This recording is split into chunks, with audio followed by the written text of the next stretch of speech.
Good afternoon and welcome to Politics in the Pulpit here on your hometown station, KHTS, AM 1220 and 98.1 FM. This is your holy host. If you're watching today on Facebook Live, you're probably wondering, man, that guy looks so dapper. That is the nicest jacket I have seen in a long time. I was just telling Jen, our board op, that I wore this a few years ago when I went to go see Don Rickles a couple of years before he passed away. And we were down at the Savon Theater, and had an opportunity to see Don Rickles. And then, just a few weeks ago, for February 14th on Valentine's Day, I was able to wear this jacket again for a festive nightclub soiree, I should say, at a friend's home. So it is a little different. However, I am a bit of a throwback fan, so if for those of you that are on Facebook Live, you get the blessings of seeing it live. You can see it, yeah. Yeah. Hey, you have to wear the cool things in your closet. Don't wait for a special occasion. Just wear the jacket on a Wednesday. I wanted to wear it today because I wanted people to look at me and say, boy, you look cool. He's really fancy. Yeah. They that's it. are. Yeah. That's the comments. I can see it coming through right now. Yeah, even the folks out back said, yeah, you look kind of snazzy today. I do. says, well, yeah, I do. I know. Yeah. Well, thank you, Jen, for interjecting your wonderful talk today. We have a guest in studio today. Usually we have a guest that calls in, mainly because they're scared of seeing me face to face. But we have today Mark Hershey. Mark Hershey is a retired lieutenant with the Los Angeles Sheriff's Department and current president of the California Congress of Republicans.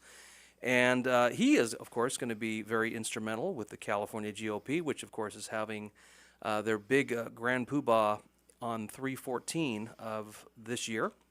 And I'll ask Mark about that. But Mark Hershey, welcome to Politics and the Pulpit. Thank you. Glad to be here. Mark, let me ask you a question. Let's just get this out of the way.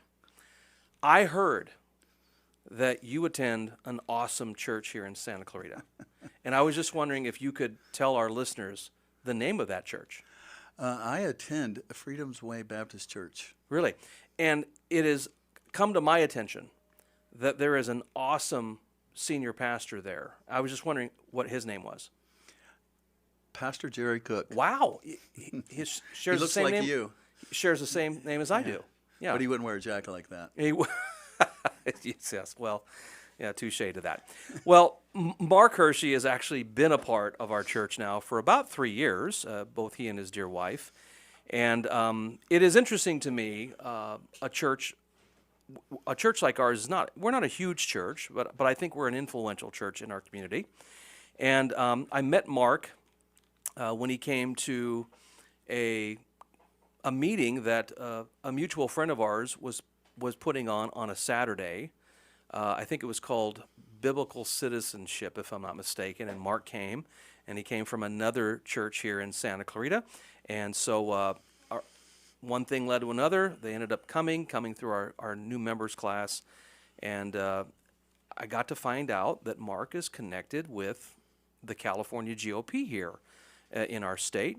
And so, Mark, first and foremost, tell us a little bit about your experience as a sheriff, and what are the differences between serving as a lieutenant then and maybe the spirit of serving today?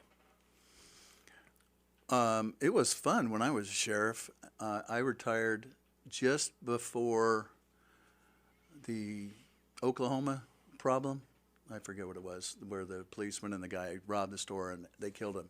And then that drama started all the different police force stuff. So I was forced to be gone because when I was on the department, you'd have a negative thing like that once every 10 years or so, and then everybody hates you. So I think the hate comes and goes, but since I retired 10 years ago, that it's really been hard for morale and for recruitment and everything like that. And people are less proactive, and I was fortunate. I worked at a great time where you just did the right thing and arrested people committing crime and helping victims and lost people and stuff. Do you think the morale of the police department today, overall, not just the sheriff's department, but do you think the morale today is low, and do you think that it needs some fine-tuning? I think it's probably on the lower side, or half of what the morale was when I was there. So it needs some good adrenaline shots of something positive for the police, law enforcement world. I think President Trump will do a good job at that. I think they already have, the military's getting a good bump. It needs to get down to the law enforcement too. Do you recall who the LA County Sheriff was when you were serving in the Los Angeles Sheriff's Department? I had Sherman Block and I had Leroy Baca. And what was the spirit like under both of those individuals? It was very good. With Sheriff Baca, he's more a community guy and let the sheriffing be done by the undersheriff, which was probably not a good thing. And some people didn't like his role in the community. He wanted to put a visitation area and bring your children playground at custody facilities so that everybody could go out and play. And from the law enforcement part of that, it makes it more difficult, and it's a little it's too sensitive for sheriffs. Well, I know that Lee Baca also kind of left office with a little bit of a schism connected with his name. Big schism. Yeah, and I don't remember much about Sherman Block, other than the fact that he was our sheriff for a time. He was good. He was good for me. He was good for morale. Apparently, if you're a sheriff for the LA sheriffs, you don't want to retire. So they're on for many, many years. And the bad thing for Sherman Block was he was way past 65. He could have, or whatever age, he could have retired. But instead, he fell in his shower and was weekend with Bernie for a while. And then the election came, and the other Baca won. Yeah, but he went too long. Well, let's switch gears here. You obviously are retired and obviously enjoying your retirement, and you have never given up, if you will, on the GOP here in California in specific. Tell the listeners a little bit about your role in the California GOP and your role specifically for the California Congress Republicans. So my role with COGOP is kind of minimal. I'm a delegate. I'm on the executive committee. There's 100 people on that. They don't meet that often. They do if they need emergency votes and stuff. And I'm on the volunteer organization committee for COGOP, which monitors and the volunteer organizations. So I go to the conventions for the last, I don't know, a long time, 5, 6, 7, 8 years, something, long time. And so I like the COGOP. I like Republicans. And my role with the Congress Republicans is our group is one of the permanently chartered volunteer organizations, and I like to think of us as a big tent for Republicans. And some of the other groups, and this would be my complaint about Republicans, is they splinter off. They have one agenda or one thing that's really important to them, and they might not vote for a candidate if they don't share for that. I'm an 80%. Republicans, you agree with 80% or more of what they have, and 20% you might disagree, but you got to vote him in. Because if you don't vote for Mike Garcia, then you get George Whiteside, who you agree with like 4% of whatever he has. Same with Pilar Chavo and Patrick or Jesse Gibson. If you don't want one of them and you don't vote for him and the other one gets in, you agree with nothing Pilar does. Yeah. So I think we have a great opportunity as Republicans. And the COGP, they have a hard time getting money. So a lot of people complain about them because they don't give money to their candidates, but there's no faucet of income going into them. Like in the Democratic Party, they just click their fingers and they just get millions and millions or billions of dollars. So the big party has a hard time funding and deciding where to put their little bit of money. Well, you just said that they have a hard time with funding, and I think one of the reasons why, possibly why, is because there seems to be some disappointment with the California GOP by conservatives in the state, thinking that maybe the California GOP is too moderate. They haven't gone, full MAGA, if we want to look at it that way. Of course, they really can't because we are in California, but maybe more moderate than they should be.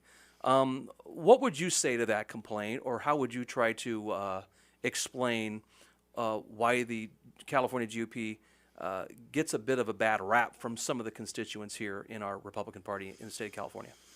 Well, I do not agree with the Never Trumper group, whatever that is. And I don't know if I've met one, and people might have known my opinion on that, so they don't volunteer their Never Trumper. But I am not a Never Trumper. And and the Never Trumpers are a bad segment, which they need to get in line with who our candidates is for president. Now, on the other end, you have people that if Trump wasn't on the ballot, they're probably not going to vote. Okay, you need to get in line with what your beliefs are and vote for the Republicans, with people that have most of your values, not let someone else that has none of your values do it. So I think we need to do the big tent. I think most Republicans and conservatives are government-wise conservative. They want smaller government, smaller taxes, less rules, stuff like that.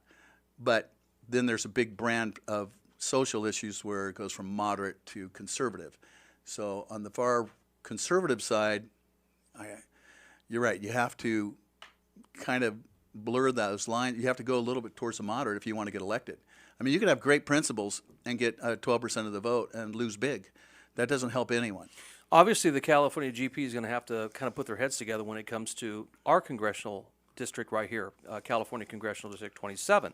George Whiteside's obviously won by, 4,000 votes or whatever that is against Mike Garcia. And that was because, as you said earlier, conservatives split and, got mad because maybe Mike, was too hardcore on Ukraine funding. And then they got mad and they just said, we're going to sit this one out. We're going to vote top of the ticket, but we're not going to go down ballot. Obviously, Republicans have got to put their heads together about what they're going to do about running somebody in 2 years against George Whitesides. And then, of course, as you mentioned earlier about state legislature, Pilar Chavo, State Assembly, Pilar Chavo, Patrick Lee Gibson, lost that race by about 3 or 4 points. Is it possible that the California GOP, which is meeting here in a couple weeks, are they going to try to maybe put their heads together about try to finding a candidate to either run against George Whitesides in 2 years or against Pilar Chavo? I think they might consider that. I'm not in that office when they do that. Mm-hmm. I think that's a little downstream from them. They're electing new officers, so maybe in a year they would be able to figure out where they do funding and who to support. We are a district that they want to help, so they'll help her. If we have a legitimate candidate, they will help that person. I think that's a big deal. Mike Garcia was great, and I heard some people complain that he didn't vote right, like on some of the things you just said. And in particular, Ukraine funding. There was just so many people that I heard someone say something about the January 6th investigation to not prolong it or something like that. So then you have those people with those 1 or 2 items, and they say, well, I'm not voting for him. Well, now you got the other guy. I don't believe a word that Whiteside said. Better public safety, lower taxes, stop the border stuff. Those are all lies. If he does that, he'll be elected forever because he's doing Republican conservative stuff that our district wants, and Democrats are like 12% or something lead in our registration. He'll win forever if he does that. I don't believe a word he says. He did that to get elected, and I don't think he'll do it. And then I think we have a very good opportunity right now with the Pacific Palisades fiasco and the obvious ignorance and bad leadership by the other party and their policies that have just, the fire department, their picks, their misappropriation of money, not being in the country, having too much hair gel, their priorities. Which is something that I've not been blamed to have. No, sir. No, exactly. Sir. Yeah, exactly. That we have an opportunity, if we can get our messaging out correctly and strongly, then we have an opportunity to pick up a lot of seats. Yeah. Well, you mentioned earlier, I was going to mention Mayor Bass right now, but I think we'll save that story. You said that the California GOP is going to be focusing on elections, internal elections in Sacramento. Would you just inform our listeners a little bit about what this meeting is about on March 14th through the 16th in our state capitol here in Sacramento? On the Friday, the 14th, you'll have committee meetings, so I'll have my volunteer organizations meeting, and I'll go and get the updates on a couple groups that are trying to get full-time permanent status. So I'll know that. the next day, there's a lot of training seminars. The central committees for each county meet. And my organization, California Congress Republic, we meet at 10:15 in the morning, and we'll talk. We have speakers for the bylaws committee, the resolutions committee, the volunteer organization committee, and the bylaws, whatever the groups were. And we'll have speakers trying to educate the people to show up so they know they have information when they vote the next day. And then on Sunday, you do all the votes. And so you're going to have people, to my knowledge, there's only, well, I think there might be 3, but there's only 2 people that put their information out to run for the chair, 2 people for vice chair, 3 for treasurer, and 2, I think, for secretary. And these positions will determine not only the future of the California GOP, but the effectiveness of the California GOP when it comes to upcoming elections, funding, things of that nature, and, if you will, the messaging for the GOP here in California. Yes, and it's very important you get the right people, because I know some are real strong with some people, but you don't want to elect someone who is going to be ineffective. Well, I'm not going to ask you to show your hand because obviously you're a delegate, and you have some pull there. But there are 2 people and 2 names that come up. One is Corinne Rankin, and the other is Mike Morrell. And without, again, showing your hand, just kind of tell our listeners some of the pros and the cons of both of those candidates. All right, I'll start with the woman, Corinne Rankin. I've met her a couple times, just barely. I've listened to her a couple times, so I don't know her personally. But she's been the vice chair for the last couple years. She was something before that. I don't know what position, but she's been on the inside. She knows the inside baseball. She has her friends and her allies. She's getting a lot of support from a lot of people.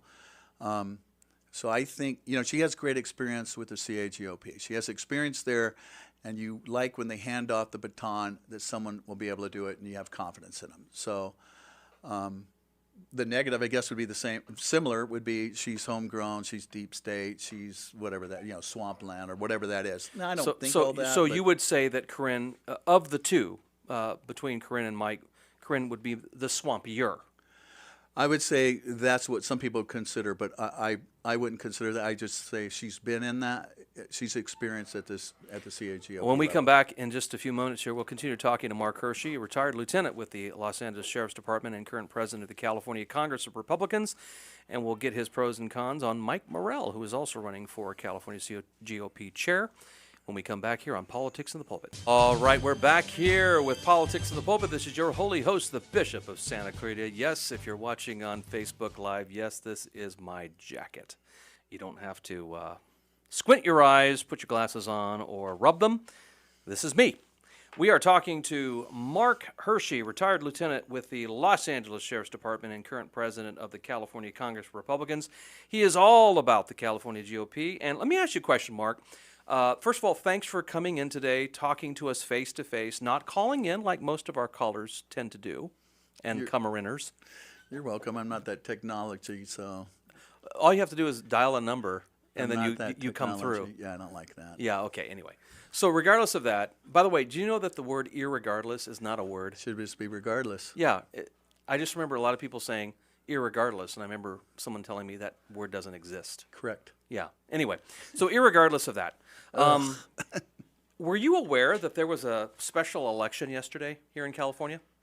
I know Tony Strickland was running something down south. So here is what I'm going to read to you. This is from the Orange County Register, and it says, polls closed yesterday, Tuesday, February 25th, for California's 36th State Senate District special election, which, ironically, I got a text for this on my phone. Did you? I did.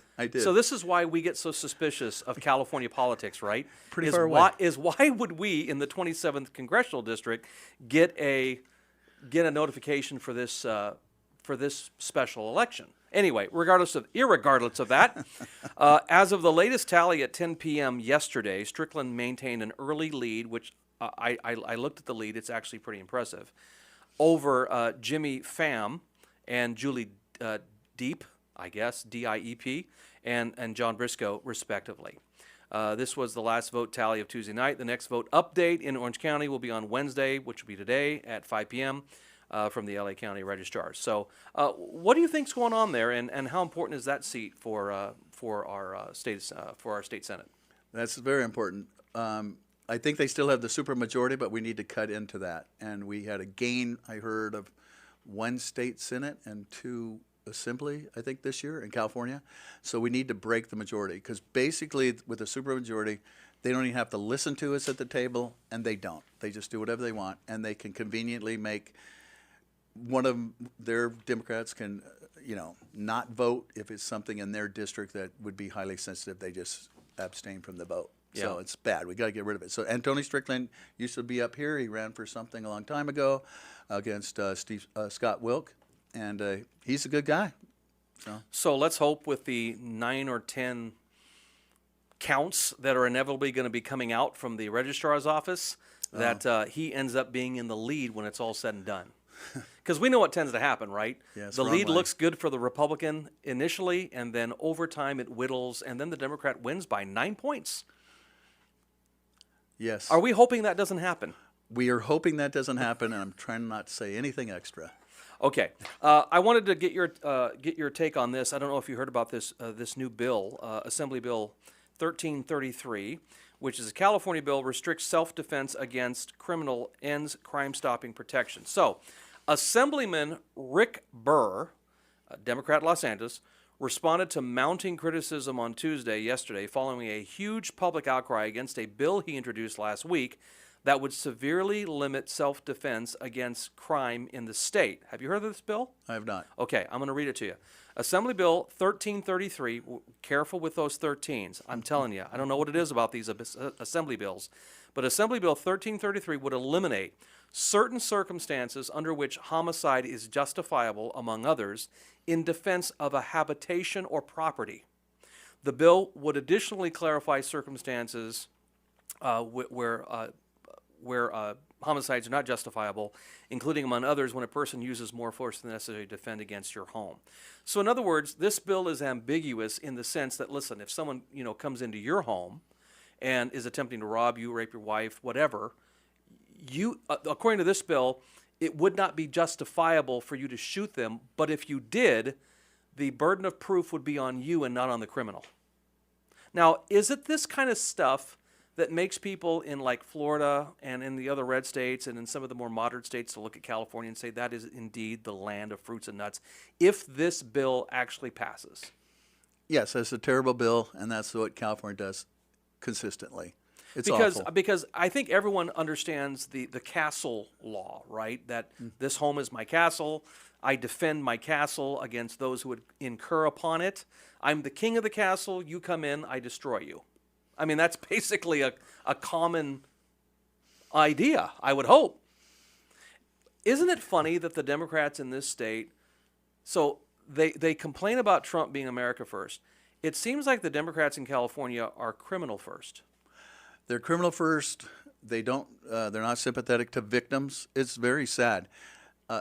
The only time I've seen, notable people change their stance is when they're the victim of some crime like that. When their daughter gets kidnapped and raped, all of a sudden they go and killed. That capital punishment is okay. They'll totally flip, but they need that touch. They can't think how it affects other people, or they don't care. It's bad. So for those out there that are listening, again, this bill, Assembly Bill 1333, and it's Assemblyman Rick Burr, and I believe that he's a co-author with a more moderate Democrat up in the Central Valley of our state. I would encourage you to call your assemblyman and tell him to vote this thing, either amend it or pull it, and if it ends up passing, encourage the governor to veto this thing, because obviously that is just ridiculous. And again, that just underscores and tends to support this notion that the Democrats in California are soft on crime and it's criminal first. Yes, there is part of the defund the police agenda. It's bad stuff. It's bad stuff. Now let's get back to the California GOP. You were talking about some of the leadership positions that were up for vote in March of this year, and you'd mentioned some of the pros and cons of Corinne Rankin. The other individual that has some reputation and status here in our state, who is also a former elected official, is Mike Morrell. I know Mike. I think you know Mike. He has spoken at our church. Of course, this doesn't necessarily mean I endorse Mike, but what are the pros and cons with Mike Morrell? Mike Morrell has very good experience. He was a state senator, so he has the legislative background. He's very conservative on a lot of his social issues. He's a good Christian, I believe. I don't know for sure, but it sounds like. Well, he we hear wouldn't him have talk. spoken in our church on a Sunday morning if he wasn't.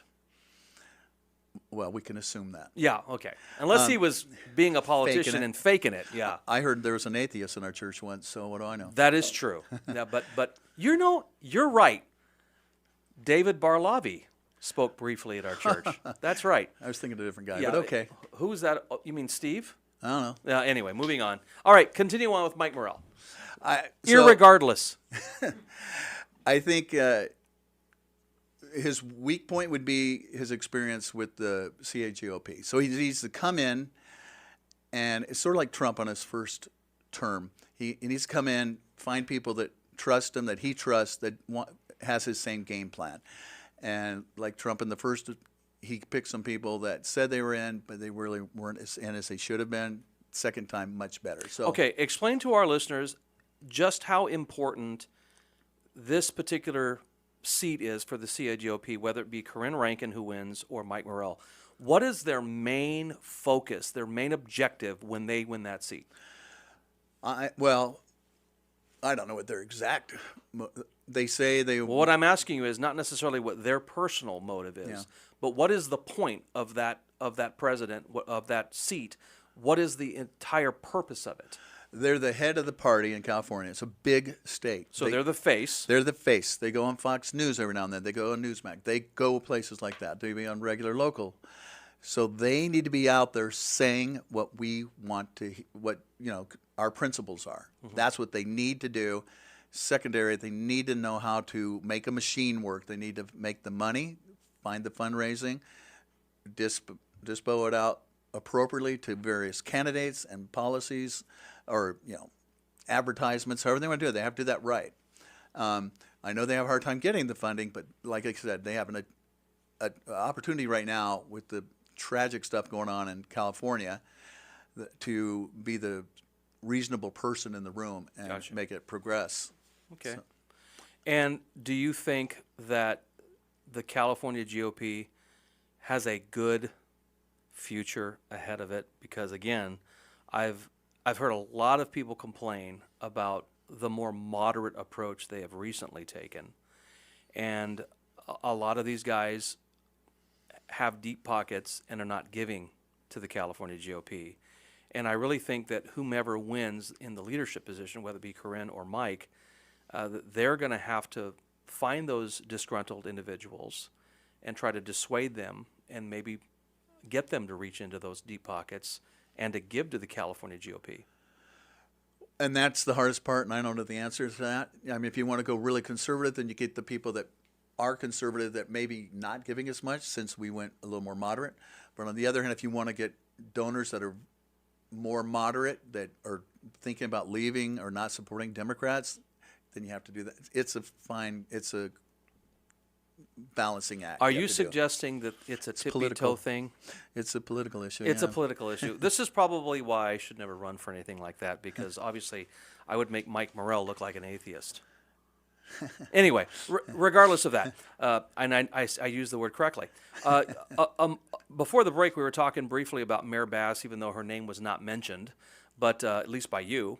But just in the last few days, as you know, Mayor Bass removes Chief Crowley effective immediately, and we know that she could only be demoted. She wasn't totally taken out of the department completely. But Los Angeles Mayor Karen Bass today met with and removed Kristen Crowley as fire chief effective immediately. Mayor Bass announced she has appointed former Chief Deputy Ronnie Villanueva, a 41-year LAFD veteran, as interim fire chief. I don't know if you saw the Alex Michelson interview with Mayor Bass a few days ago. It was probably one of the most embarrassing interviews I'd seen of a public elected official in a long time. And I really think that, and by the way, this was pre Mayor Bass coming out and removing Chief Crowley. And what I think happened is she saw that interview after the fact, realized how bad it was, and had to make a preemptive decision before it came out public, because I think the Alex Michelson interview was on Monday last week, and then she had to come out a couple days later with this news that she was, taking the bull by the horns and the buck stops with me.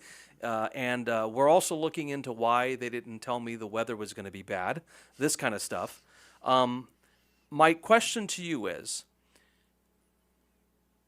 there an effective campaign to have Mayor Bass removed via a recall, or do we wait it out and just let her run her first term, and then maybe someone like Rick Caruso runs against her? What are your thoughts? I think it'd be a good thing for Rick Caruso or someone to energize or initiate a recall on her, because I think we have like 3 more years with her. She's horrible. She is deer in the headlights on the camera, can't answer questions, seems very opposite of smart, and now she's just throwing the blame on everybody else, like is commonly done with many of our elected officials. So she's terrible. I think she should get out now. She won't resign, but I think she should do a recall. And Rick Caruso wants to, like Donald Trump, they're running for the correct reason, not for power or some sort of money or anything like that. Rick Caruso's got enough. He's got enough. So he just wants to do it to make it right. And that's the people we need. Yeah. That's the people we need. So I would love for her to get out. A recall would be nice because then it's in her face, but if she was smart, then she would resign and just pretend like, she's a little older than she needs to be, and she needs to relax and be with the family or whatever lie she needs, but just get out. Yeah, during this last segment here, I wanted to get your take on not just LA politics, but more broadly California politics. We are obviously in the early initial run for governor, and we just had our first Republican jump in the race a few days ago, Sheriff Chad Bianco from Riverside. Obviously doesn't have huge name recognition. There's some other names that are floating out there, like Foxo Steve Hilton. There's also talk of Rick Grinnell jumping in should Kamala Harris want to jump in, which I think all indicators would point that she's probably going to do that. And then there's also talk of, if Rick Caruso doesn't run to replace Mayor Bass, he might run for governor. What are your thoughts about the governor's race, and how important is it for conservatives, Republicans of all factions, to get behind one candidate instead of, splitting our votes into 13 different directions, thereby allowing the Democrats to slip in as usual? Well, I don't like the top 2, but that's the law, so we have that. So the problem with you have 4 people running, then you would split the vote, and I don't think you'd get a second Democrat in there, because I don't know if anyone's bold enough to run against Kamala. So that almost doesn't hurt us. If Kamala did it, she'd be the top probably, and then the other guys split, and whoever's number 2, then we just get behind them. The other thing they do, though, is they throw stones at each other, providing ammunition and doubt in other voters' minds, or they give them a reason why not to vote if they're not MPP, not party, no party. But so I would prefer that one person, says, hey, let me have this and let's do it. But I like when people want to stand up and do something for the community. I have a hard time saying don't go do it, but even if you drag it down a little bit, but maybe you should run for something else.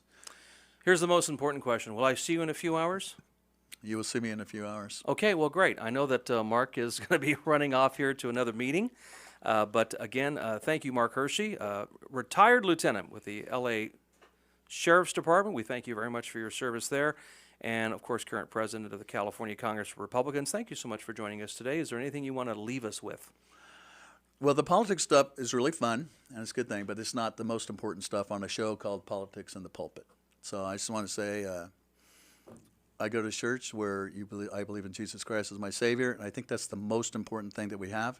It's fun to do the politics and try to make California Republican and conservative again. So that's important, but the most important thing is Jesus Christ. If you don't have a foundation, you can't build. Bingo. Amen. Thank you very much, Mark Hershey. We'll come back here in just a few minutes. We'll finish out on Politics in the Pulpit here on your hometown station. Your business sign is essential to getting customers to your location. Feathers can help you get your business noticed. Feathers is now in a larger space with plenty of parking. They walk you through each phase of your project with special attention to detail and quality. Feathers will provide you with a sign that you can be proud of. Your sign will draw customers in instead of having them drive by. Visit Feathers online at featherssigns.com or visit Feathers at 26017 Huntington Drive off Rye Canyon or call 298-9442. This is Bradley Gross from Santa Clarita Grocery. In our valley, almost 1 in every 5 neighbors face the challenge of affording weekly groceries, a staggering 18% of our community. With our vision and dedicated team, we've been able to distribute over 1 million meals this year, resulting in a significant reduction in food insecurity. We need your support to further the help providing groceries to our neighbors. Please visit santaclaritagrocery.org and donate today. That's santaclaritagrocery.org. We're stronger together.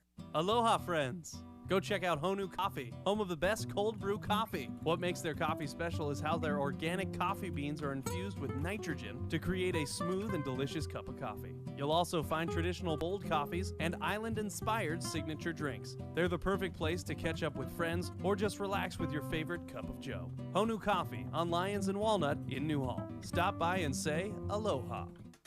Embark on your educational journey with Golden Oak Adult School. Our extensive array of courses includes high school diploma and equivalency test prep, available in English and Spanish. Dive into career training in medical and technology fields, or gear up for the workforce with our specialized classes. Enjoy hobbies like cookie decorating, creative writing, and silk scarf painting. For more details, visit goldenoakadultschool.com. Join our community on social media at Golden Oak Adult. Golden Oak Adult School, where dreams take root and success grows. It's like no other station I've ever listened to. It's great. Your hometown station.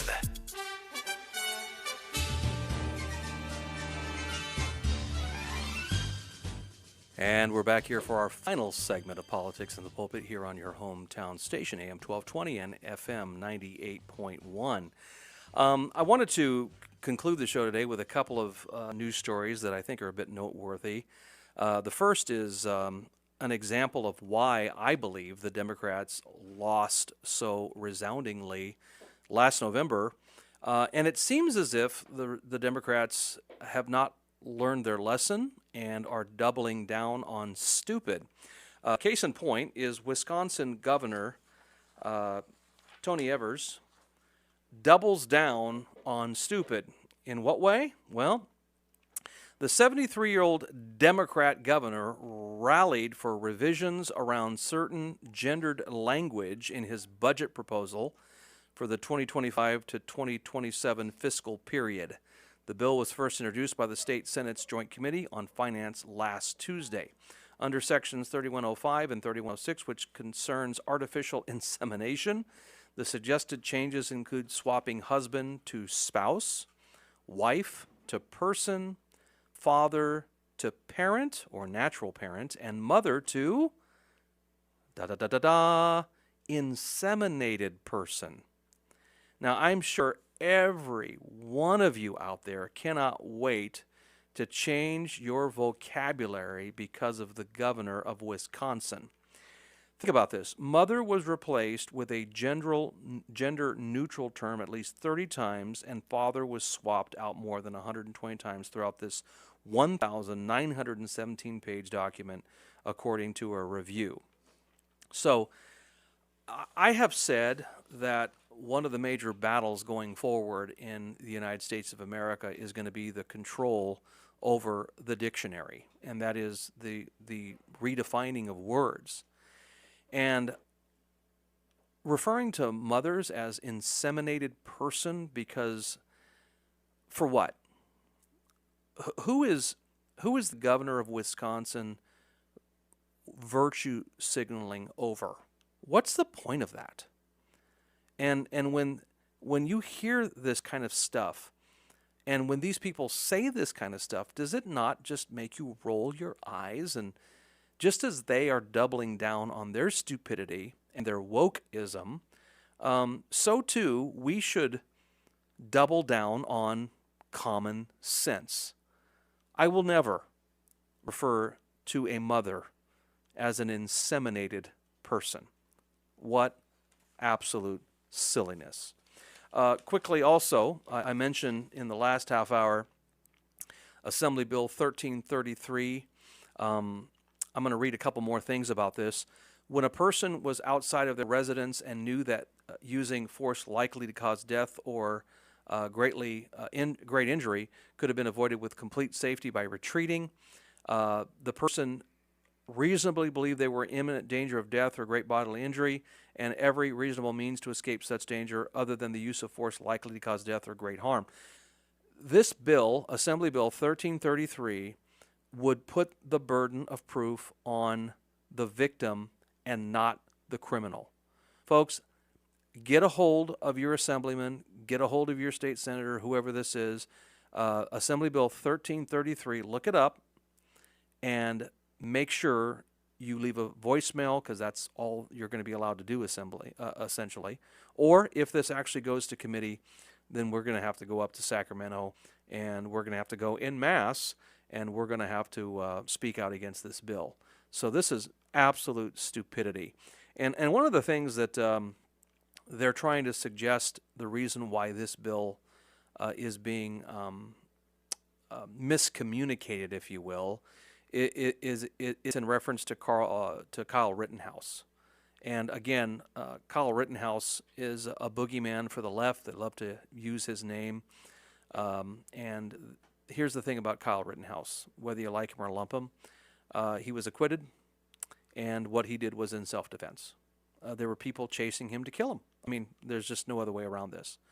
And for them to use him as some sort of scapegoat or manifestation of evil for the bill is just absolutely silly. And this is another reason why I believe California is the laughingstock of so many people around the country. If somebody breaks into my home, I don't want to ask them to leave. I'm not going to ask them for anything. I'm going to shoot first. Why? Because I'm protecting my kids and my wife. And then lastly, my goods, right? The greatest goods I have are my children and my wife. I'm not going to ask anybody to leave. If they're in my home, then I have to assume they are there to cause me and my family bodily harm. A bill like this, were it to pass, would make me the one on the hook to explain what I did and not the criminal. So a big, huge no on Assembly Bill 1333. One last thing I wanted to talk about. There's a lot of talk with this whole Doge situation with Elon Musk and the Department of Government Oversight. And some Christian, what I like to call woke Christians, were going on and on about how this government purge of the U.S. AID was actually bad for some faith-based organizations. And as Elon Musk has been looking through where this money has been going, two agencies that were faith-based came up that are being looked at seriously through the Doge. The first is Catholic Relief, and the other is World Vision. And the woke Christians out there, people like David French and feckless Southern Baptists out there that, like Russell Moore, are wringing their hands saying, you know, President Trump and his Doge organization is taking much needed funds away from the Catholic Relief Services and World Vision.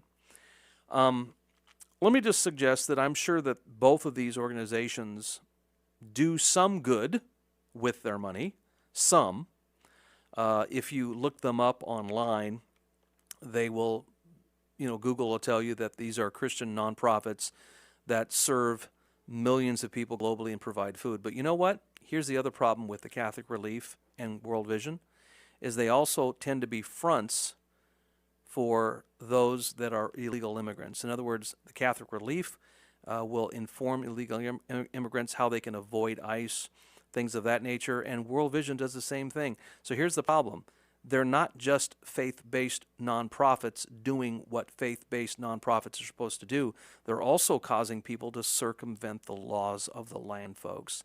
And this is what Doge is finding out, among other things. And folks, we cannot fall for that stuff, even if it is faith-based. We want to make sure that it's legitimately a faith-based organization and not something that's going to be a front group for illegal immigration or illegal activity. All right, that's the show here on Politics in the Pulpit. This is your holy host. Thank you so much for tuning in today. Next week, we should have a great guest, a great lineup. Our desire is to get Sheriff Chad Bianco on here in the next few weeks, and Lord willing, we'll be able to do that, and we'll be able to give you something about that next week. We'll catch you here next week, same bat time, same bat channel. Take care.